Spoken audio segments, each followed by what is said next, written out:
Marcus Williams had learned to swallow his pride long ago. At 3 a.m., when the rest of the world slept peacefully, he walked the gleaming marble floors of Meridian Tower with his mop bucket, thinking about his 8-year-old daughter Emma sleeping soundly in their cramped studio apartment. Every squeak of his worn sneakers against the polished surface reminded him why he was here, not for himself, but for the little girl who still believed her daddy could fix anything, even though he couldn't fix the fact that her mommy wasn't coming home. The 34th floor was always the hardest. Not because of the work, but because of the memories. This was where Sarah used to work as a financial analyst before the cancer took her. Sometimes, late at night, Marcus could almost hear her laugh echoing through the empty conference rooms. He'd pause his cleaning, close his eyes, and remember how proud she'd been when she first got this job. "We're going to give Emma everything, Marcus," she'd whispered that night, holding him close. "Everything we never had." Now, 2 years after her funeral, Marcus was giving Emma everything he could on a janitor's salary, which felt like nothing most days. But tonight was different. Tonight, Billionaire CEO Jonathan Hartwell was hosting his annual charity gala on the 42nd floor, and Marcus had volunteered for overtime. The extra $60 meant Emma could finally get those art supplies she'd been eyeing at the store. As Marcus stepped off the elevator onto the gala floor, the transformation took his breath away. Crystal chandeliers cast rainbow patterns across walls draped in silk. The city sparkled through floor-to-ceiling windows like scattered diamonds. Waiters in crisp white shirts glided between clusters of guests whose jewelry probably cost more than Marcus made in 5 years. He kept his head down, methodically emptying trash bins and wiping surfaces, invisible to the laughter and clinking glasses around him. This was his world now, existing in the shadows of other people's celebrations, cleaning up their joy. "Daddy works really hard," Emma had told her teacher last week when asked what her father did for a living. The teacher had given Marcus that look, the one that mixed pity with admiration, the one that said, "At least you're trying." He hated that look almost as much as he hated the helplessness that came with loving someone you couldn't give the world to. Marcus was replacing a soap dispenser in the men's restroom when he heard raised voices outside. Through the slightly open door, he saw a man in an expensive suit berating a young waiter who'd apparently spilled wine on his shoes. "Do you have any idea how much these cost?"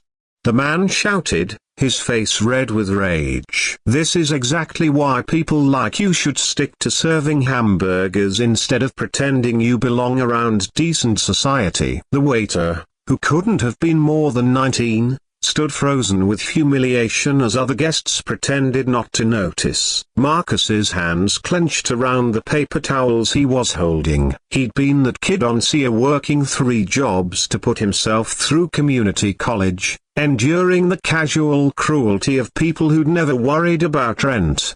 Marcus was about to step forward when the elevator dinged, and Jonathan Hartwell himself emerged. At 62, the CEO moved with quiet authority, his silver hair impeccably styled, his kind eyes taking in the scene immediately. "Richard," Hartwell said calmly, approaching the angry guest. "I see you've met Tommy. He's working his way through primed at Columbia. Top 5% of his class." Richard's face faltered slightly. "Well, that doesn't excuse it." "Tommy," Hartwell continued, ignoring Richard completely, "why don't you take a 15-minute break? There's a quiet spot by the east windows where you can decompress." As Tommy hurried away, Hartwell turned back to Richard. "I think it's time for you to leave." "You can't be serious, Jonathan, over some clumsy waiter." "I'm absolutely serious." "And he's not some waiter. He's a human being with dreams and dignity, which is apparently more than I can say for some of my guests tonight."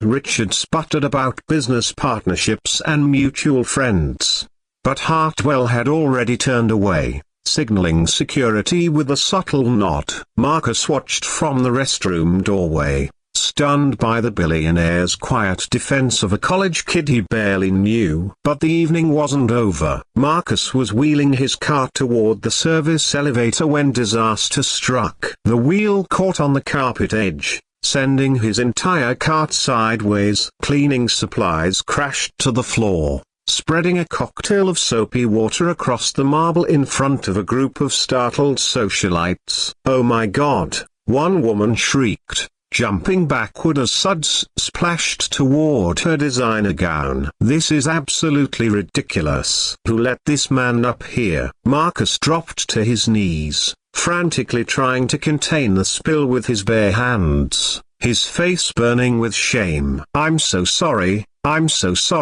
he mumbled, not daring to look up at the circle of expensive shoes surrounding him. "This is exactly what's wrong with this city," another voice joined in. "Hiring people who clearly can't handle the job. Someone could have been hurt. Maybe stick to day shifts where you can see what you're doing." Someone else laughed cruelly. Marcus's vision blurred, not from tears, but from the sudden memory of Emma's school play last month. She'd been a sunflower in the class production, beaming with pride as she spotted him in the audience. Afterward, she'd run into his arms, not caring that his work clothes smelled like disinfectant. "You're the best daddy in the whole world," she'd whispered against his neck. He was trying to hold on to that memory when a pair of perfectly polished dress shoes appeared in his line of sight. Then Jonathan Hartwell was kneeling beside him on the wet marble, his $1,000 suit soaking up soapy water. "Let me help you,"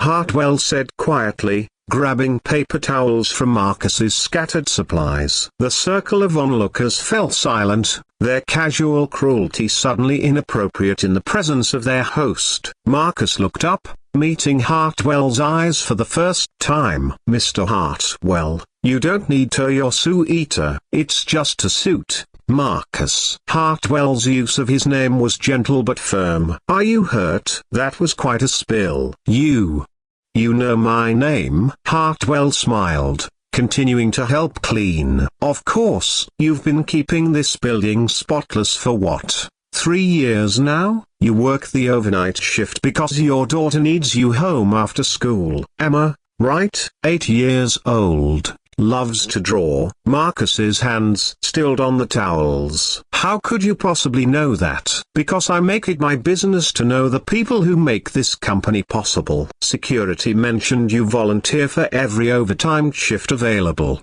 Building maintenance says you've never called in sick. Not once. And Tommy from the cafe copyright downstairs told me your daughter comes by sometimes after school, sits in the lobby doing homework while she waits for you to finish up."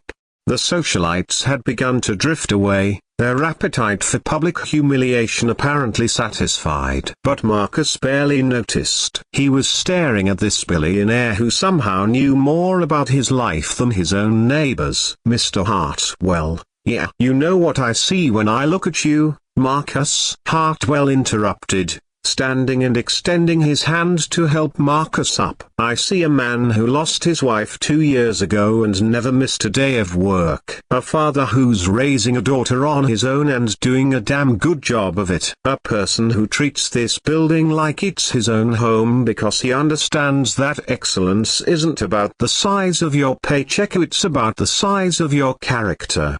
Marcus felt his throat tighten. No one had spoken to him like this since Sarah died. Not with this kind of respect, this recognition of his worth as a human being. "I also see," Hartwell continued, his voice carrying across the remaining guests, "someone who's been carrying a burden that's too heavy for one person. Which is why, effective immediately, you're promoted to building operations supervisor. The position comes with a salary of $85,000 a year, full health benefits, and a college scholarship fund for Emma." The world seemed to stop spinning. Marcus felt his knees buckle, but Hartwell's steady hand kept him upright. I don't understand." "Why would you question Mark?"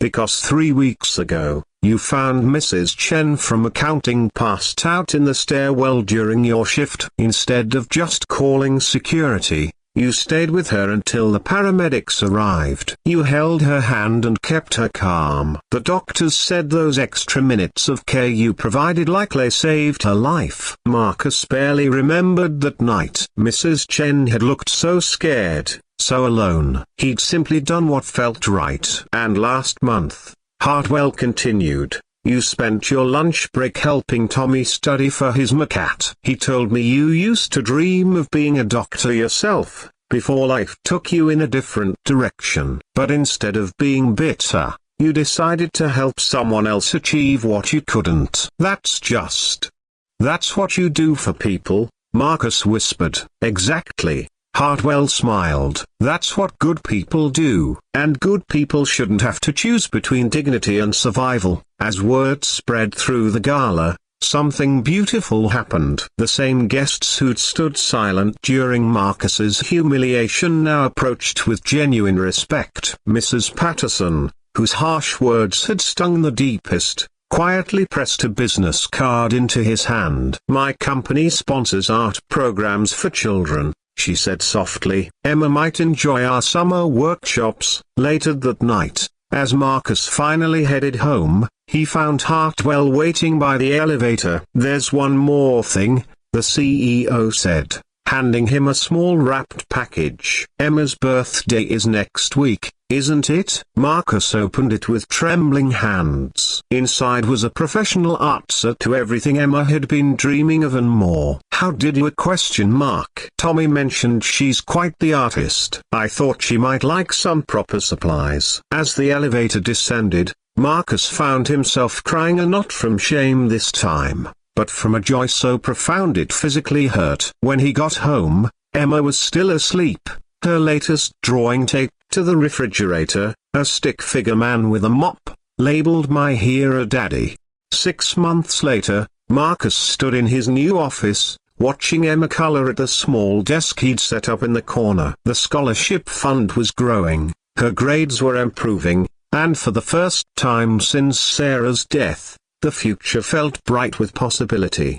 But the real change wasn't in the salary or the title. It was in the way Marcus carried himself now, the way he looked people in the eye, the way he'd learned that dignity isn't something others give you, it's something you never stop deserving, no matter what work you do or how much money you make. And sometimes, if you're very lucky, the world sends you someone who reminds you of that truth when you need it most.